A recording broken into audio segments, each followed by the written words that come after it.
No, stick with a T. Morning, everyone. Let me just start streaming as well. Morning, everyone, again, including people watching on Twitch. Hello, if there are any of you. This is episode 279 being recorded on Hobbit Day. Yes, it is the 22nd of September. Actually, it's the 23rd, but it was yesterday. The 22nd of September, which is Bilbo and Frodo Baggins' birthday.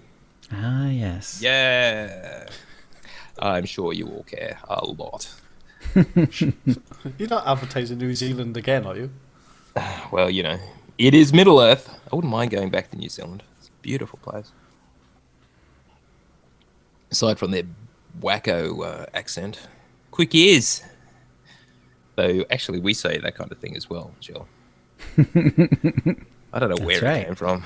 Quick as a flash, I guess, and like everything Australians do, we shorten it. So, all right, we won't muck around because, are you working tomorrow? Yes. Yes, so let's not muck about. I will, where's my own Audacity? It's got to be here somewhere. Let me just get ready. Appear on game, we're just talking about that. Anyone knowing about Brazilian Jiu-Jitsu? It's all right, and that was just a random question. Something I was looking up. A little bit, right. Not much. I was thinking of doing it. Never too old, right? No. It looks like fun. Yeah, it has a lot of like dance style moves in it and stuff. It's pretty cool stuff. No, you're thinking of the other Brazilian.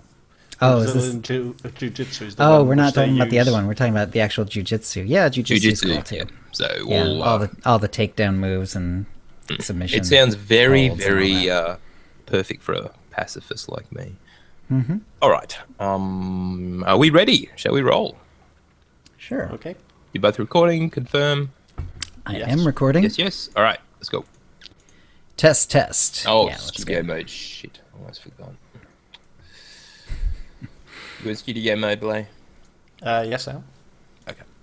Just me. I'll double check. Let's rock. Okay, going in 5. Hi, and welcome to the OotiniCast, the podcast that deals in absolutes. This is episode 279, being recorded on Thursday, September 22nd, 2016. I'm your host, Jill, with our producer and co-host, Tio. Hi, Tio. Hey, guys. Absolutes is our thing. And our guest today is Blay, a.k.a. Blachlach. So how you doing, Blay? I'm good, Case. How are you? Great. What you been up to in-game recently? Well, Let me tweet it. Junior's kept me quite busy. If anyone doesn't know who Junior is, it's my kitten. So I've got a lot less gaming time these days. But I've just been plodding in, coming into the game, doing a little bit more leveling for the DVL event. I've already got the Eternal level, so I don't actually... I don't actually care about the Legend level. So I'm just coming in now, just doing a few heroics just to try and level up a little bit more. Nothing really much. But this weekend I've been asked to join in with a team and do a little bit of raiding, which I'm really, really looking forward to, because that's the one thing from the game I really, really missed over the last couple of months. So I'm really looking forward to it. Some of the people in the team haven't raided before, so that could be interesting. Yep. So hopefully just go in there, get it done, and not make too many mistakes, because I haven't raided for a while. All right, excellent. Tio, how about your week? Well, I haven't actually played any on live because I've been busy and there's nothing else we can really talk about as far as that goes. See, I've got a great excuse now. I don't have to talk. I could be playing on the closed PTS. Maybe. Yes, and to encourage myself to play more, I've ordered myself a SteelSeries Sensei mouse, which is apparently really good. Just to replace my current Logitech mouse for gaming. Being left-handed, Chill, I know you're not worried about this because you use a mouse in your right hand like normal people. But yes, as a left-hander, I actually use the mouse in my left hand, which means you either have to get a mouse specifically made, molded for left-handed use, or get an ambidextrous one, which is effectively just symmetrical. Right. And the SteelSeries Sensei is one of the better ambidextrous mice out there. So anyway, I've ordered that. So once I get that, maybe I'll just hop onto the live service and play some SWTOR. Or so I can hope. Anyway, how about your week, Jill? Sure. Well, let me give a shout out to the chat room. And let's see, we've got Anog is here, Blaze here, Count Luku, Darklighter159, Dekyon, Elion D2, Farseer, Hawk is here, Hupra, Lobot, Morellan, Omaru80, Siskaika, and Zen0001 are all here. Hello, everyone. And let's see, well, I did yet more coffee chapters on Chill Satan, so I'm done with Lady of Sorrows, and I'm on to Chapter 9, where you actually go and do Find a Findsman and all that stuff. So, yeah, not as many streams as I was hoping for. I ended up having some non-game related things to do over the weekend, so yeah. But I'm still enjoying it, and just not going quite as fast as I'd like. So because I still have to get him all the way through all the coffee chapters, and then I need to get Santa leveled up to 65, and also a bunch of flashpoints and a few other random things as well, just to get to the level that I want to get to. That would be Eternal Chill, or are you actually going for Legend? No, I'm just gonna go Eternal. So, Roger. Yep. Wise man. Wise man. All right, and normally we would go to the tip of the week, but this week we're going to go for the Star Wars Trivia Contest. Yes, we're going old school. We got a pretty cool prize to give away, so we are going back to the Star Wars Trivia Contest this week. We'll start up the tip of the week soon, so if you do have any tips, please do feel free to send them to OotiniCast@gmail.com, and we'll just get that going, as soon as possible. But for this week, the winner of the Star Wars Trivia Contest will receive an Amazon code which gives a 90-day subscription plus 2,400 cartel coins. And this is courtesy of Whistlin' Breeze of the Jedi Covenant server. And Whistlin' Breeze notes that he could not use it because you can only use one Amazon code per account. Yep. And so presumably the same restriction would apply to anyone who does, in fact, win this code. So with that in mind... if you get the EA bundle... it is fine. You can apply both, as far as we know. Yeah. Right. So it's but if you've done an Amazon one, then that Indeed would be an issue. Yes. All right. So the question will be answered hopefully next week. Presumably, someone will get the answer by then. The winner will be chosen at random from among those who do give the correct answer. And here's the question: in Star Wars: The Old Republic, what ability has the longest channel time? This includes only abilities that have an actual countdown channel while in use, such as Force Quake or Force Storm. Does not include abilities like Sprint that you could technically turn on and then leave until the next server reset. So an ability that actually has a channel and has the little channel countdown when you're using it.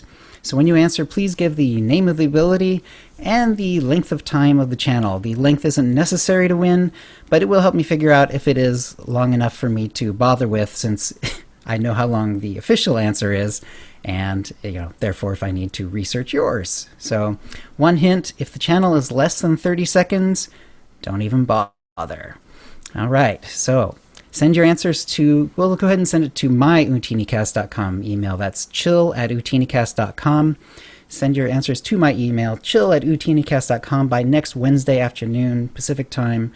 Or DM me on my Twitter, @BrandonLStar. Please don't tweet it to the general timeline, since, that would cause issues with the contest. And, so I look forward to hopefully having some folks give the what I consider the correct answer, or who knows, maybe there's something even longer in the game that I'm not aware of. And that will bring us to the holo feed. Tio? I'm just looking at what the DVL, where it was previously, because I pasted it into a previous episode. So just give me here we go. All right, let us start with a DVL Dark vs. Light event update. Firstly, the SWTOR Twitter account tweeted, if I can ever get there, "The dark side is starting to rally. Can you turn the tide of the dark versus light battle?" And, well, what it is now, 52.91% light versus 57.09% dark. Now, 2 weeks ago, back in episode 277, when we last checked it, it was 52.89% light and 47.11% dark. So, in other words, that rallying is 0.02%. That's anyway. So sure, they're rallying. Right. The light is in trouble. Anyway, so there's that. Anyway, so it's looking like we are going to get the light side companion at the end of all this. Yeah. I don't think it matters much however many options I take now for the dark side. No matter what the option is, taking the dark side, I don't think it's going to sway it. I think Agreed. I need a few more people to help me. A few, a lot, everyone, something like that anyway. All right, next we actually have a few things to go through in the news. Firstly, Ranked PvP Season 7. That's the one that's been going on, well, pretty much forever. The rewards have finally been announced. Now, the style of the post is roughly the same as usual, though I gotta say it's a bit sparse. It's like they didn't put a hell of a lot of effort into this. Anyway, so now remember a while ago they changed the system where with each of the tiers, bronze, silver, gold, you get a whole bunch of tokens.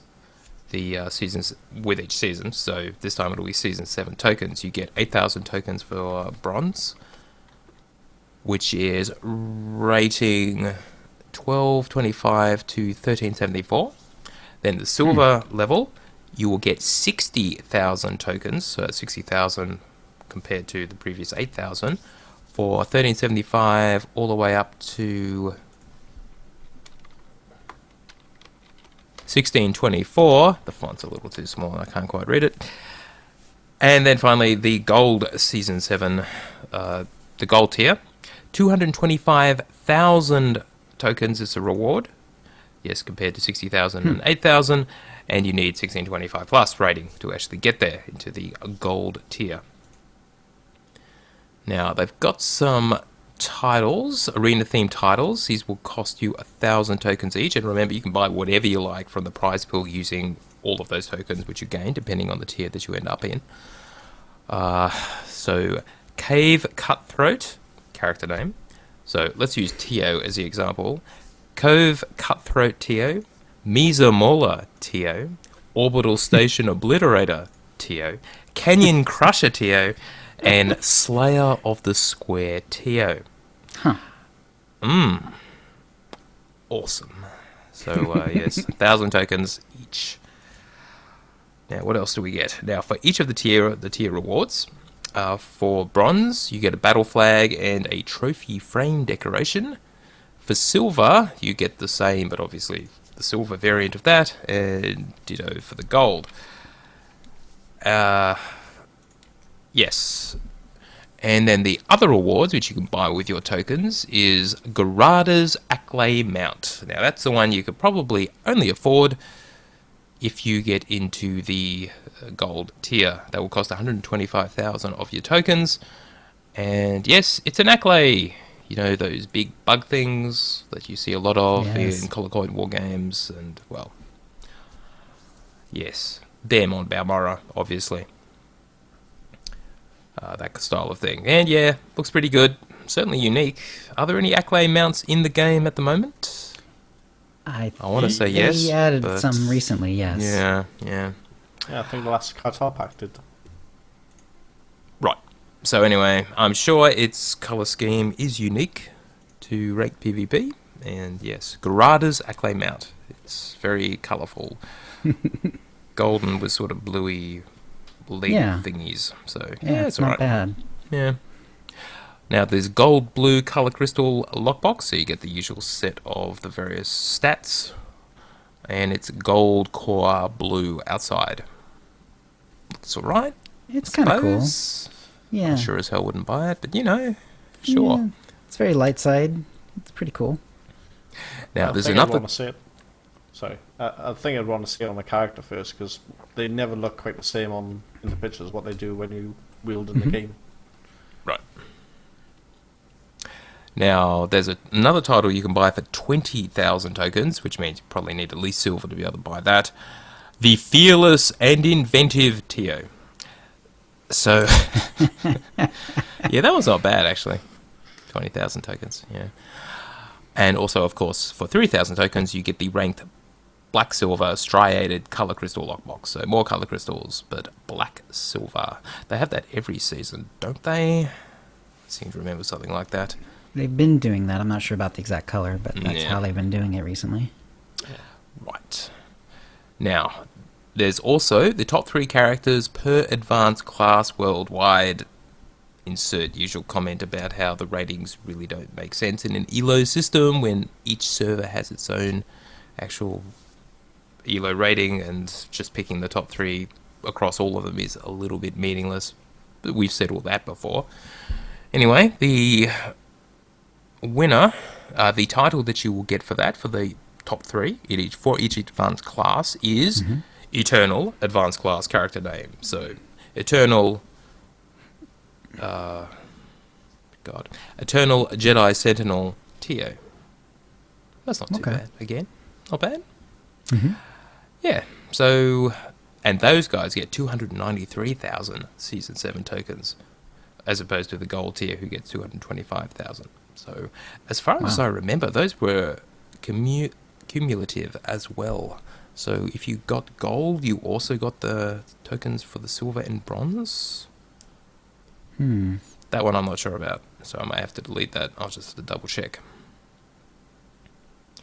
So yes, anyway, that's it. Those are the rewards of Season 7. As far as when it will end, I believe we know it will finish with Game Update 5.0, which will be Knights of the Eternal Throne when that is released.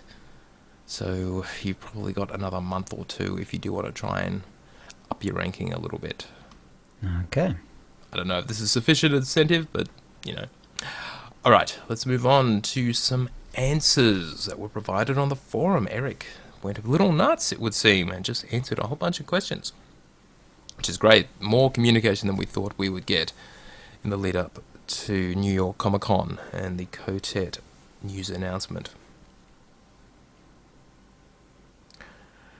Alright, so firstly, he was addressing a rumour that in general chat that people were saying that in Knights of the Eternal Throne, in that game update, advanced classes will be able to use more than the weapons they have now. So presumably, like your consulars, etc., will be able to use more than a double-bladed lightsaber. Yeah. And what Eric said was, while he normally doesn't comment on rumours, he's going to jump on top of this one and say, no, nah, not changing it. Advanced classes will use exactly the same weapons as they are now. And the reason for that is the identity of the various classes is tied to the weapons.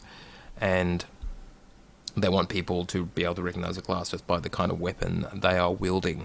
And so, no, not going to change. Yeah, it would, I believe in a lot of cases that would require different animations and stuff too, so.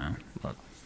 It's not just that, but a lot of the abilities, if you read the description, it says things like, this ability will only work if you're using double lightsaber, or if you're using 2 lightsabers. So if they did allow people to use different weapons, you'd have to go through and change all the abilities. Or people could run around with a different weapon, but not cast anything. They actually have reduced the number of abilities which are subject to that restriction. I remember looking through them a while ago. There's not quite so much. Like for a trooper, a lot of them required an assault cannon, but now it's a lot less. So, interesting. But, yeah, that's the point as well. But regardless, they're not changing, so it doesn't matter. Next question was about color crystals. Someone asked, are they ever going to be above rating 136, which gives you the plus 41 stat, or the various types of stats? And the answer is, well, no. No. It's just too complicated in terms of their system. The plus 41 for each crystal is basically now part of the baseline, which means they could just make it part of the baseline, but they're just not going to change it. Remember, they did make a change a while ago where all of the crystals were changed to have plus 41. So not just, remember it used to be the different tiers for the lower level characters had less than 41 until you got to what was the original 50, which was plus 41, and then yes, just to simplify it, so it really is effectively cosmetic, plus 41 just across the board, but they're not going to just get rid of it, which is the next logical step, unfortunately. Right. And remember, when you get weapons in for various things like rewards or drops, there's a good chance it doesn't have a color crystal, so just check that out, because you may not have noticed. Alright. Icon911 in chat is a new player thinking of picking up SWTOR. Yeah, good time to, actually. There's just so much stuff. So for a new player, it's just incredible. Oh, yeah. Vast amount of content. So yes, and lots of decent story. Alright, moving on. It's actually quite a good question. Can you, when Knights of the Eternal Throne comes out, can you jump straight into it? And I've got the same question twice. And the answer is, well, yes. You will be able to jump straight into Eternal Throne. However,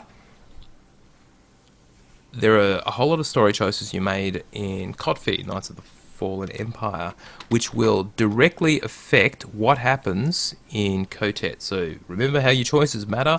Well, they're mattering forward into Kotet from Codfeed. So choices made now are done, and we will see the effects of them. If you just jump directly into Eternal Throne on a given character, they will have just templated story choices. They'll just pick them, and yeah, you won't be able to affect what happens. So that'll be like the vanilla playthrough, if you like. So it is highly recommended that you do Codfeed before you do Kotet. Right, which sort of becomes, their choices will sort of become canonical, essentially, because it affects slightly what will go on in the future. Indeed. Except, of course, choices matter, that sort of thing. Now, someone asked Eric, how highly does he recommend that you do Codfeed first? And he said, you might say I doubly recommend it. So he really reckons it's worth it. Oh, and again, if you don't like story spoilers, by all means keep away from Dynamite material. So there are some big-ass spoilers in there. Again, I have just not seen them yet, and I'm going to try to avoid, but it's going to probably get harder and harder, so you may have to make a special effort to just avoid any kind of social media that has to do with the people who do data mining. Just don't spoil the story, kids. If you possibly can, and sure as hell don't spoil it for anyone else. Yeah. I've been lucky so far. I've avoided everything. Agreed. Now, someone asked, are we ever going to go back to the Empire versus Republic story, which Hawk asked us about last week? And the response from Eric was, I too would love to know what has been going on with the Empire and Republic all this time, ... So, bit of foreshadowing there, maybe? I don't know. I don't think that answers the question at all. All that says is, I'd love to know what's going on with them. Yes. Doesn't actually say it's going to go back to it at all. He's alluding, Blay, alluding. Yeah, I'm Welsh. He's being subtle. Yeah, I'm Welsh. That kind of thing doesn't work on me. It's got to say it yes or no. And that's it. Actually, it doesn't typically work on Americans either, so... Anyway... or us, when I'm being honest, Now, so those are the questions from the official forums and Eric's answers. So some good stuff there. Next, we actually got Shintar of the blog SWTOR Commando. Now, he's been around forever, and he asked BioWare whether he could put some questions to Michael Backus. Who's Michael Backus, you say? Well, he actually asked in an interview, so he can clarify that for everyone reading it. But, so, let's just run through the question and answer. Obviously, we will link to this on Shintar's blog, SWTORcommando.blogspot.com, so you can read it all for yourself. So, Michael Backus, he is the lead designer on SWTOR. Now, rumour has it he was the one who got a little pissed and was the one who actually delivered the better than cross-server line By pissed, I mean drunk. He got a little drunk. I might have to edit that. Anyway. So he's one of those loose lips that can sink ships, as it were. So he joined the SWTOR team over 8 years ago. Sorry, he joined the BioWare team over 8 years ago and spent the majority of his time on SWTOR. And his job as the lead designer comes in two parts. He manages the design team on SWTOR and also works with the leadership and brings the vision of the game to AAA quality for our players. Which means sharing the vision with team members, documenting designs, and working with the team to flesh out the details of designing new features and gameplay. Yes, that sounds like a senior designer / architect role to me. It's pretty much what both Blay and myself do with software that's far, far less interesting than a game. Yeah, but same general point. Right. So anyway, he's a guy who is effectively in control of the technical vision and how it is actually, how whatever the leadership come up with, like the Charles Boyds of the world and the Bern Irvings, how that is translated into technical reality. So the general theme of these questions is about flashpoints. So that's what Shintar was asking about. So first question about that. All flashpoints are set up to be pluggable through the group finder. Have you considered adding a higher difficulty option that will allow smaller groups of friends to challenge themselves, blah blah. Similar to what we had with Lost Island hard mode, which anyone who remembers the pre-nerfed version was quite challenging. Yes, indeed. It was awesome. Do we want to...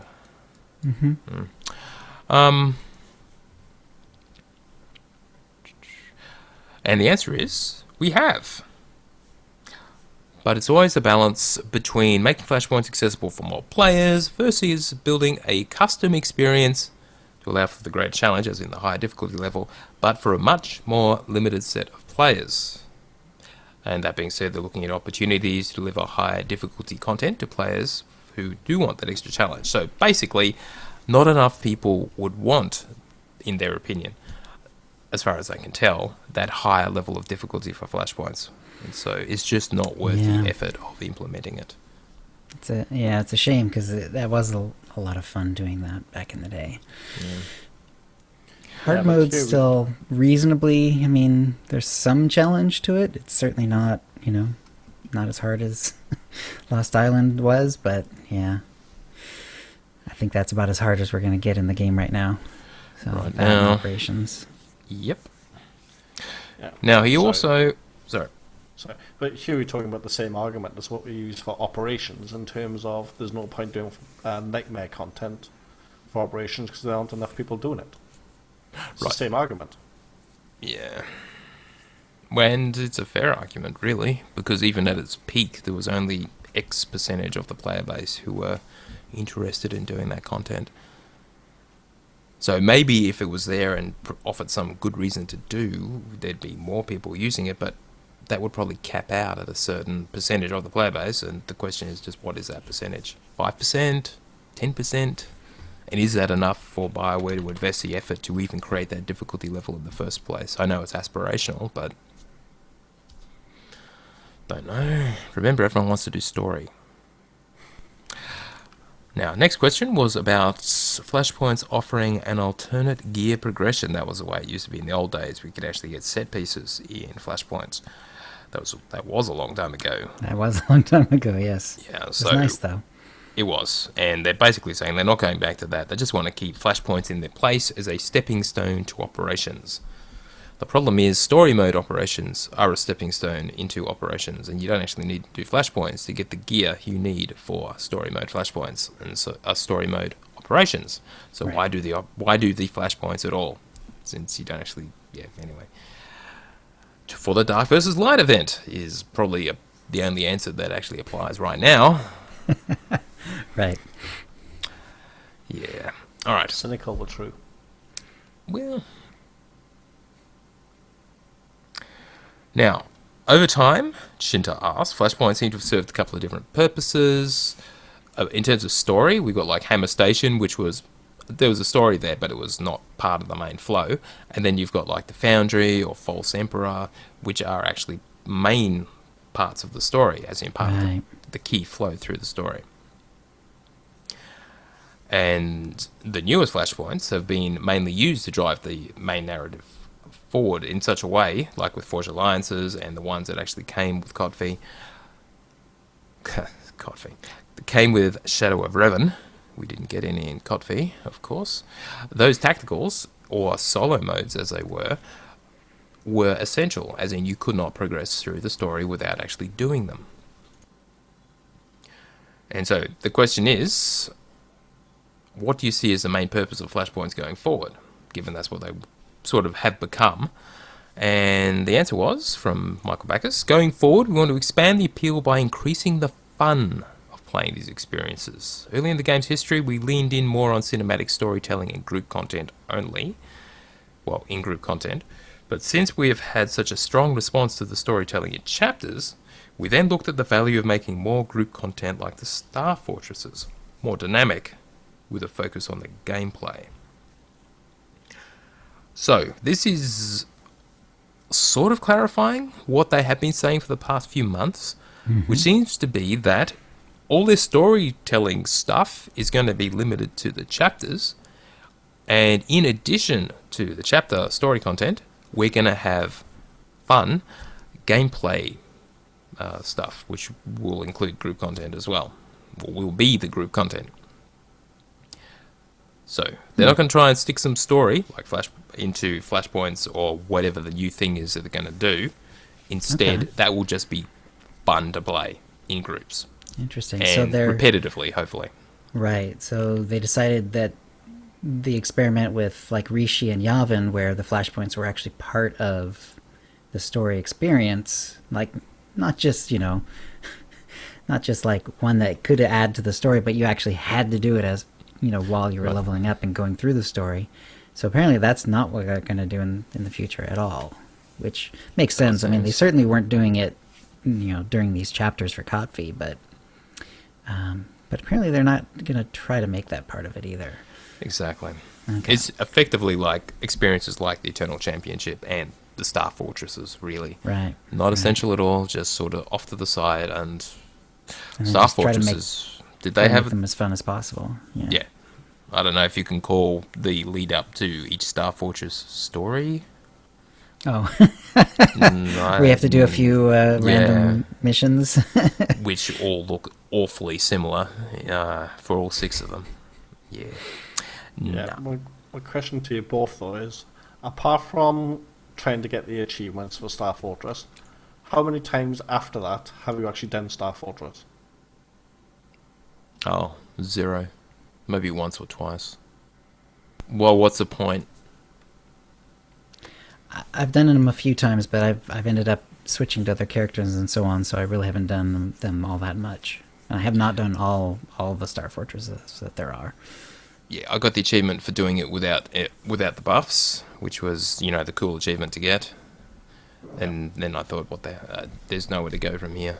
So, Okay. What about you, Blay? Are you still doing them? No, I did them for the achievements. I did each one of them. I did it without any of the buffs, and then never did it again. Yeah. There's more replayability in the Eternal Championship, really. Yeah. Agreed. Now, what's the most challenging aspect of creating new flashpoints? Are they very resource intensive to make? If so, why? So, Michael actually laid out what goes into it. So, for instance, if they're creating a new level, as in area, the amount of effort is quite large. They come up with a critical path for both the level and the gameplay, as in the main flow through it. Of course, you can have side corridors and things like that, as any level in a first-person shooter, for example. Yes, you have the illusion that it's a big complex, but it's really just a corridor that wends its way through. Right. It's not open world like most of SWTOR's planets. Then they have the area blocked out and scripted so they can play test it and make sure they're doing something fun. Okay. Then you have which means a whole lot of scripting of the NPCs, the enemies that you put in there, and you obviously don't have to put them much detail. When they say block them out, it means using very blocky components, just placeholders, basically placeholder art, just to give the general feel of it. So you can do that much, so you're really experiencing the gameplay directly rather than the final version of it. Then there's the time they spend on building the environment art, as in the actual walls, textures, and crafting all the little bits and pieces that they scatter throughout the levels. And they often create new environments so an area has unique features or a different look to it. And that we have seen in pretty much everywhere we go. There's a little bit of repetition in some areas, but a lot of the times it's really nice, like the HK55 chapter. There were some really cool environments in there and areas which you really hadn't seen before. So that was really nicely done. And clearly they've learned how to use their engine a bit better and enhanced it so it can do a few more tricks now. Yeah, definitely. Then they have their artists work on making the area beautiful, which requires texture, lighting, and propping work, which is what I was just talking about. And that's without getting into the other artwork we do to create a level quality experience. New creatures and bosses that we haven't seen before, their abilities, and any animation or visual effects time to make the level come alive. So they would be like the fire in the latest chapters, that kind of thing. The fire effects and the traps and all that new things that they're adding. And all this sounds like a complex process, and it is, but it's still a lot of fun because they're creating something new in the Star Wars universe. But it means writers, designers, and artists are working together to come up with something new and fun while consulting with our partners at Lucasfilm to make sure we capture the feel of Star Wars and the Old Republic. Sounds like a very scripted answer, doesn't it? So although it can be a long process with a lot of moving parts, it's very rewarding when we see these areas completed and enjoyed by our players, all of which means building a Flashpoint ain't that easy. It is a time-consuming and resource-intensive process involving a lot of people with a lot of different talents. Yeah, there's definitely some of the most interesting things in the game are in some of the flashpoints. I mean, I love like Kaon Under Siege with all the dark areas, and Lost Island has some really unusual bosses in it. The last boss is very unusual, and the knockup boss is real funky. There's a lot of fun stuff in there. So, yeah, I can see it taking a lot of time. Yeah, and yeah, but fortunately, they do get a lot of replay out of it. I mean, it's been designed now so that it's all usable while you're leveling, and story mode and hard mode. Yeah. So it's they couldn't really get more use of every drop. usage out of it. Yeah, exactly. They're squeezing it for every drop at this point. So yes, they are. All right. Shinta asks Michael Backus, do you have a favourite and least favourite Flashpoint? Maybe one you're particularly proud of that makes you think, yeah, we thought that was a good idea at the time, but we wouldn't do it again. And he brought up Colicoid War Games, because they tried some very interesting things with that Flashpoint. Starts with a shooting gallery, which is the two way long gun emplacements. We have to shoot out, take out little bug guys who are attacking you, Colicoids. And then some very heavy puzzle elements, which is the area with the force fields, which you have to use the switches to switch on and off and split up your party to hold off various doors open and all the rest. Not really soloable. And certainly not pug friendly, because I've pretty much only done it in a group where you're on voice comms together, but you're doing it with pugs. You stand there. Kind of thing. I think I've successfully done it with a pug once, and most of the pugs have failed at the puzzle boss. Just because it gets so hard to get everything coordinated. And all that has to happen is one person to get frustrated and leave, and you just can't do it. Yes. I've pugged it quite a few times, but with the new abilities, like the source or teleport and all that kind of business, some of the parts of the puzzle battle can just be absolutely cheesed. Because you can no longer get locked inside a door area. You can now just teleport back out of it. Oh, okay. Oh, that's nice. Sad. Well, you say sad, I say nice. Yeah, I don't know. It's just sort of dumbed it down, but so be it.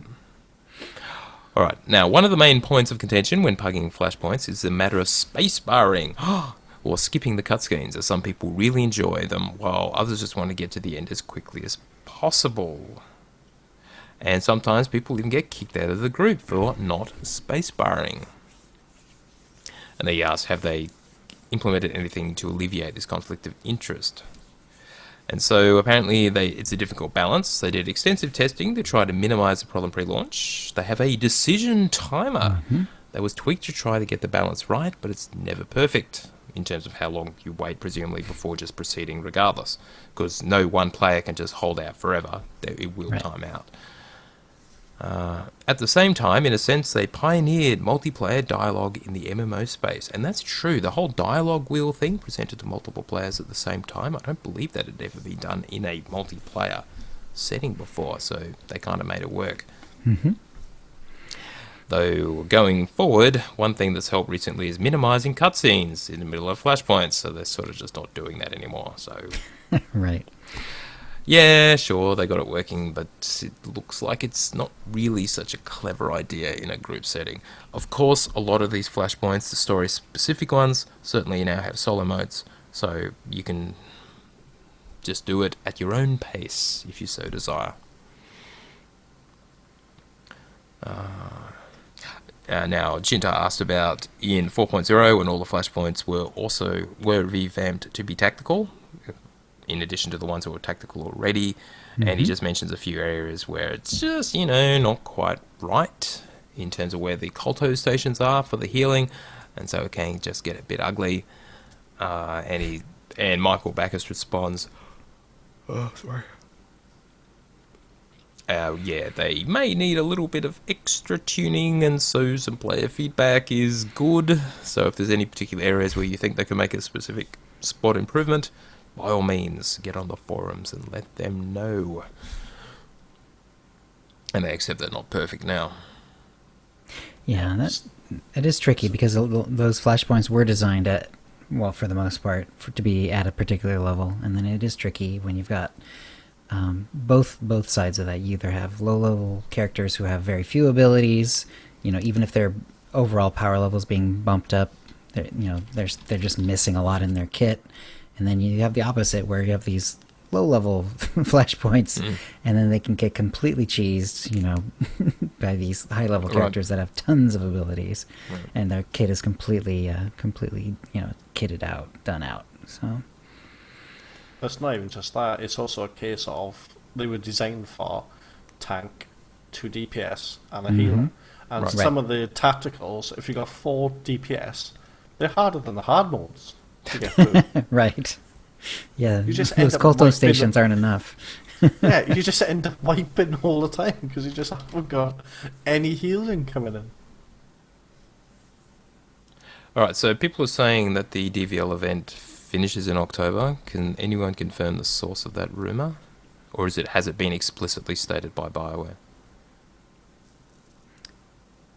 If they have, I've missed it so far. No, I don't think they've said anything official. I'm wondering if people have derived this from some other sources.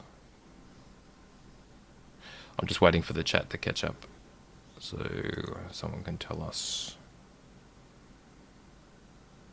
So yeah, well, until I hear some reason why we should believe that, it's just people assuming. Okay, so about assumptions. Thank you, Salisbury. Yeah, well, Hawk, if you can find a source, please let us know, and we should probably let people know.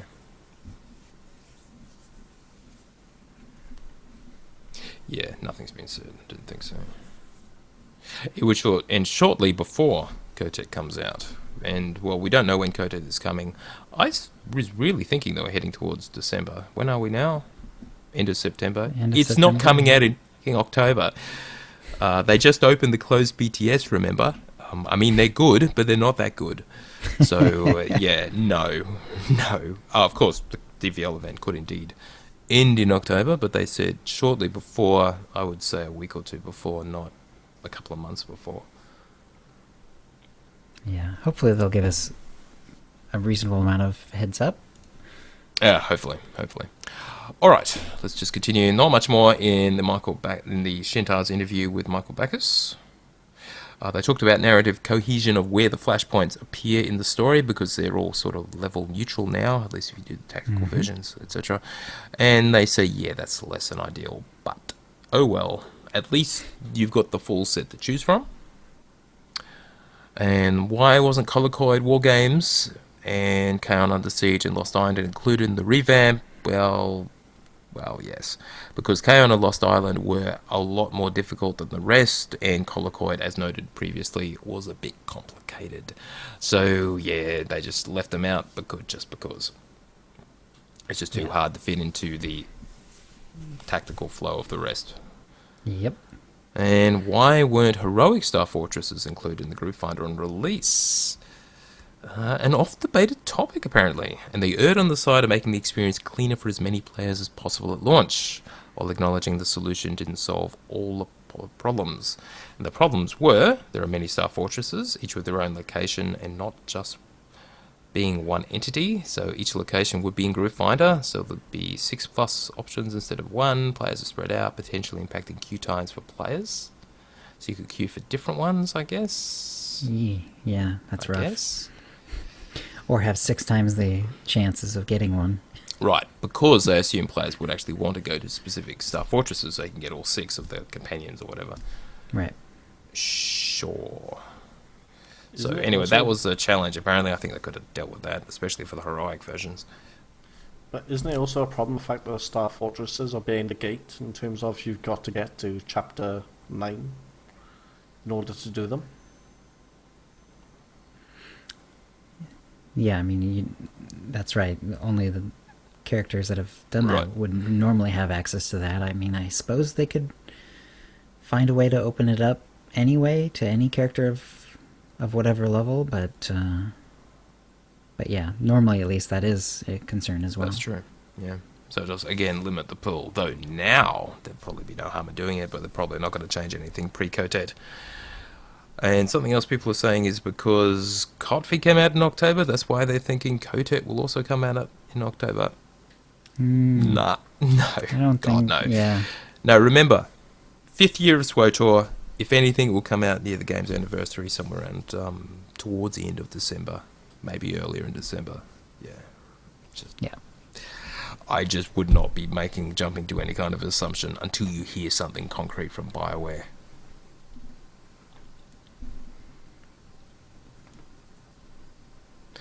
Dekion says November 28th would be a logical last day, since it's a month and 6 days after DVL started. They did talk about a number of months of the 5 years of SWOTOR, and the 5th of each month, and they said, and they actually laid out how many there would be. It would take us all the way through to December. So, yeah, whether that's related to DVL or not. Anyway, sorry, a bit distracted, yeah. Finally, have you considered how the new Flashpoint system will deal with the new additions to the game yet? And this is a little scary. Each time the level cap goes up, will they all just level with it? Would new Flashpoints also be accessible from level 15 onwards? He didn't answer that last bit, but he did say, and I'm going to quote this directly, we've absolutely considered this, and our goal is to continue to make all our previous gameplay areas relevant each time we increase the level cap. There is still considerable work involved in that process, not to mention testing time, but it's something we feel is important for all our players. Now, the reason I emphasize that is, well, okay, Flashpoints, fine, level them up. Why not? Because there's all kinds of story in them anyway, sure. Right. And having a large amount of it. But this also probably means, when he's referring to all gameplay areas, he also means operations. And so, if the level cap is indeed increased in Cotet, then all the operations are again going to level up with that. And so they're all going to be available to you. So if you haven't done them to death already, well, there'll be plenty more time to do so. Indeed. Alright, so thank you Shintar for putting those questions to Michael Backus, and thank you BioWare for responding. Now, we're running a little long, well, relatively, so let's just move on. Next, let's just talk briefly about the Electronic Arts reorg that they announced a little while ago. Okay. As far as I could tell, it's just a sort of high-level shuffling of the chairs. So a guy named Patrick Soderlund was the Senior Vice President of EA Games. That appears to have been renamed to EA Worldwide Studios, and Patrick is still in charge. Now, EA Maxis, yes, the guys who make The Sims, EA Maxis used to be a parallel organisation alongside EA Games, but they are being brought under EA Worldwide Studios. So the person who led EA Maxis, as well as EA Mobile, that's Samantha Ryan, she will now report to Patrick. So presumably they were peers before, now Patrick is in charge. Sam reports to him. And finally, they also mentioned that EA BioWare is now also going to be part of EA Worldwide Studios. Previously, EA BioWare, let me just rephrase. Sam Ryan will also now be leading EA BioWare. Now, EA BioWare used to be part of EA Games, which is now the EA Worldwide Studios. So in terms of the structure, nothing's really different. Now, Samantha Ryan, in taking that over, appears to be replacing Matthew Bromberg, who left EA at the end of 2014, actually. So it's unclear who's been running it. I don't remember them ever actually mentioning that. I think they've presumably been looking for someone. And anyway, Sam Ryan is basically looking after EA BioWare as well. What does this mean? Well, under EA BioWare, you've got two organisations. You've got BioWare Canada, that's led by Aaron Flynn, and still is, which contains BioWare Edmonton and BioWare Montreal. And you've got BioWare Austin, which is still led by Jeff Hickman, who has been around on SWTOR for quite a few years now. He was a guy who was from Mythic Entertainment originally and worked on Warhammer. So anyway, what does this mean for SWTOR? Absolutely nothing. Not a damn thing. So it's a reorg at the higher level. They're just playing musical chairs as they do. And I'm sure this means something, but whatever it is, it's at a higher level than SWTOR. All right. I think I covered all that. Yep. Now, finally, let's talk about a bit of other SWTOR news. What about Star Wars Knights of the Old Republic 3? Asks a video producer called Gamers, with a V instead of the A in Gamers. Gamers, whatever.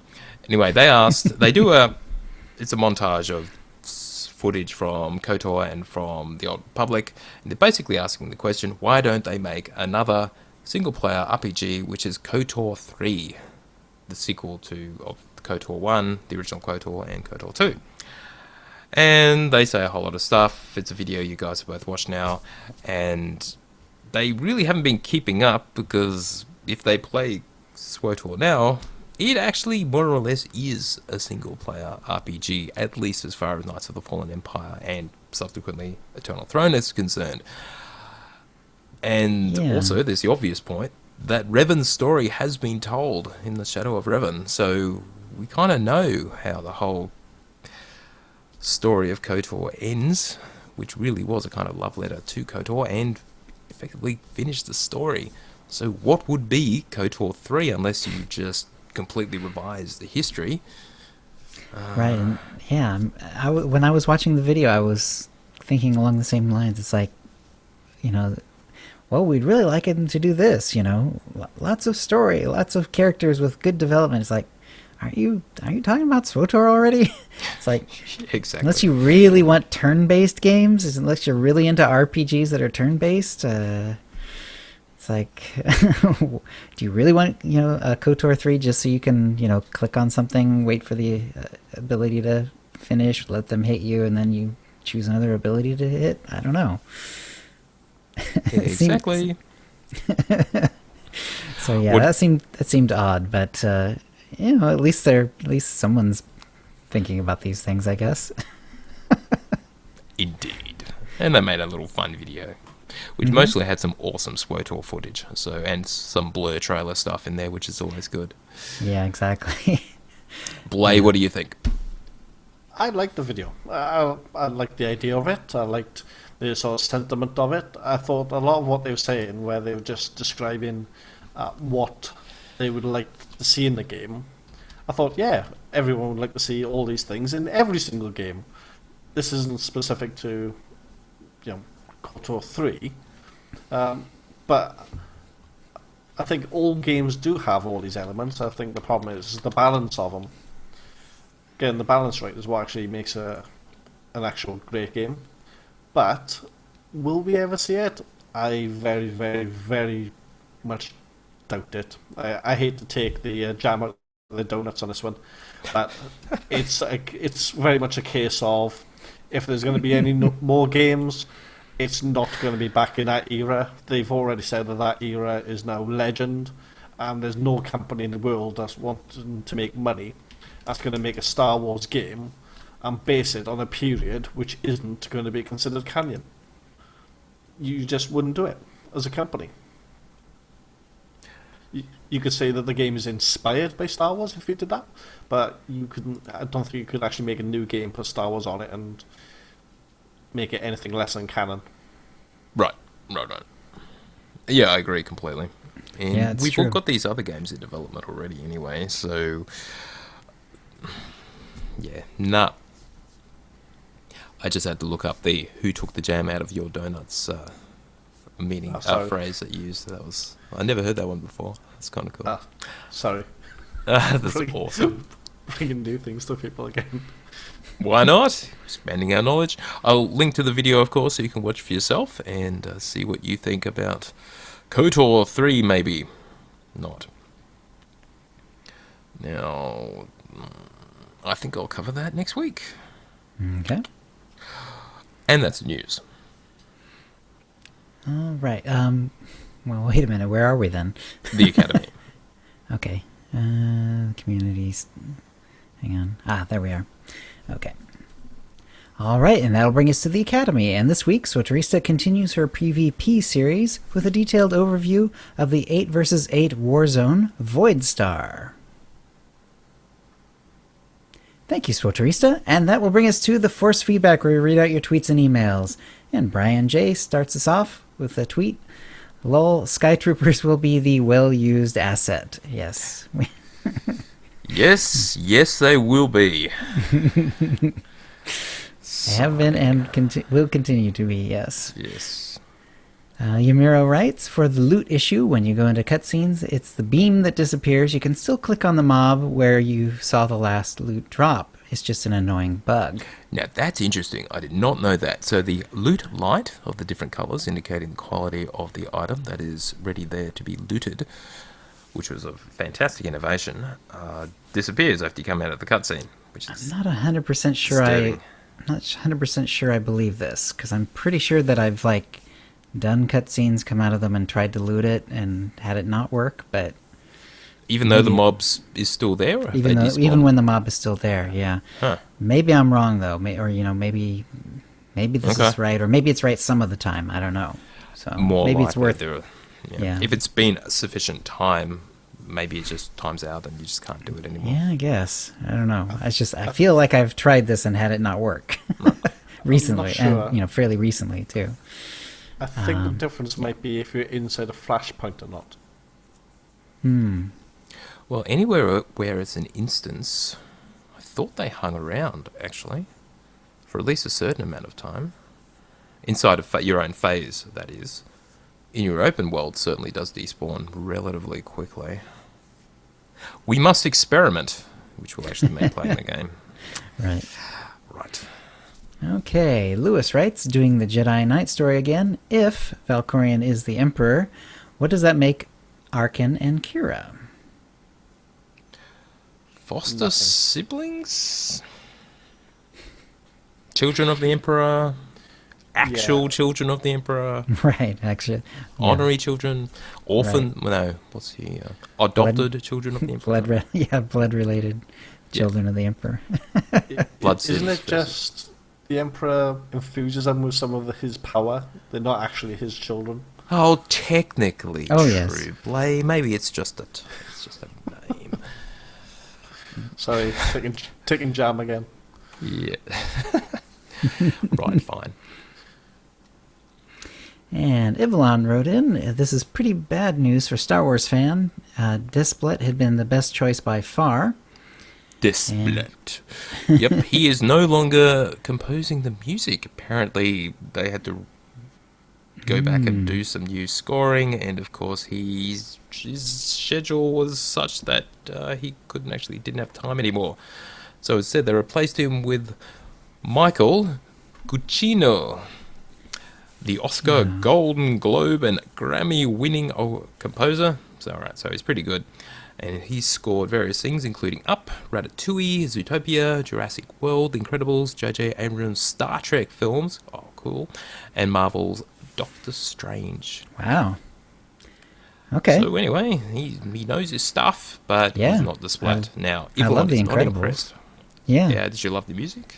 Oh, yeah. Da-da-da-da-da. Yeah, it has a great 60s superhero vibe to it. It's really great. Yeah. If you did the music that's used on the Doctor Strange trailer, then yes. I like. Presumably, one would presume that but actually, I can't presume that because often trailers and so on do sort of just borrow from other older music and so on. So yeah, right. But hopefully, if you liked it, and hopefully it did come from the movie. But yeah, we can't guarantee that for sure.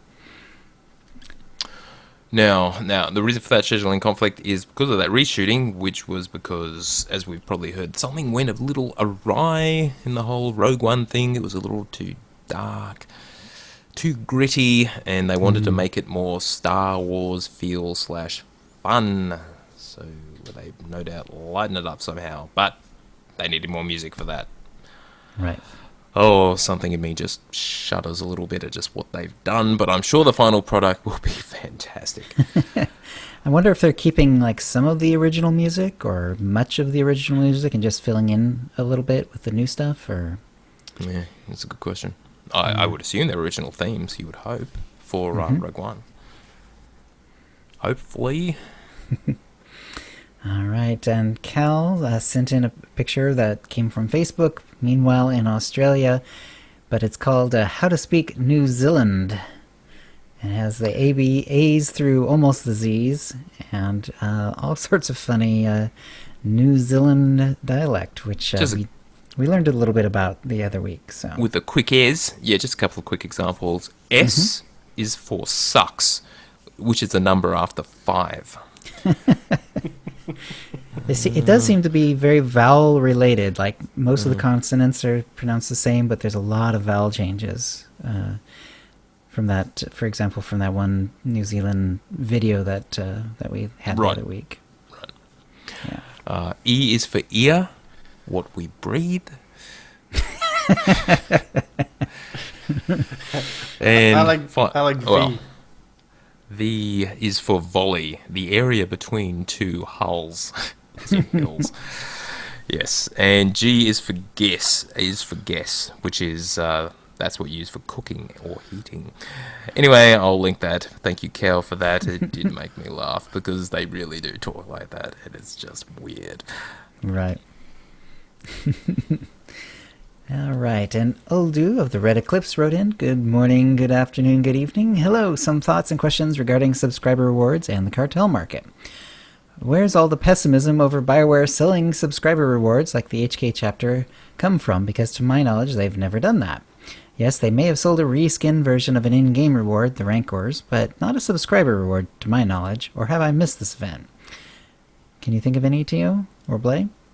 No, that's what I said before. They really have kept to their word as far as that goes. The only kind of exclusivity controversy has been with the original Rancor mount that was for the ranked PvP. Everyone thought, awesome, wow, it's unique. And then they started selling it on the cartel market and made it a reward from the gambling event on the Shadar. So, but aside from that, when they've said a particular thing is exclusive to like a subscriber benefit, it has been so far. Right. Well, Yeah, I guess the closest I can come is the fact that the expansions, which were the original pay expansions, were eventually made free. Though that is something that has happened before for pretty much every game, where the latest one you buy will give you all of the previous X packs. Mm-hmm. So, yeah, okay, but again, and then that the is question the is this closest going to be analogy, similar? Where is this going to be more considered a subscriber reward, which remains sacrosanct, or is this more along the lines of a COT fee that eventually goes free? Anyway, Uldu continues. Personally, them selling it well down the line, I wouldn't have a problem with, really. Why not keep the game funded? Although there is a potential bone of contention there with regards to the price. Do they charge you 8 months worth of sub? Because that's arguably what it cost us. I think a scheme where if you've been subscribed for, say, 3 consecutive months since its release, you have the option to purchase the chapter or have it made available after that point. That way it's available to newcomers and to people who may have been unfortunate with their sub lapsing. It also encourages more subscriptions, which at the end of the day is the name of the game after all. But it would be nice to stay exclusive. We all like exclusivity after all. Yes. I think the closest that they've come, and this is really, really sort of bending facts to try and be, just controversial, I suppose, in a sense. There is a robot which you can get, which is very, very similar to the HK55 in the game. Although, of course, HK51 did come out first. Mm-hmm. So that's about the closest. And even that would be sort of stretching it. Yeah, we did really talk about this last week, and I thought we pretty much hashed it out.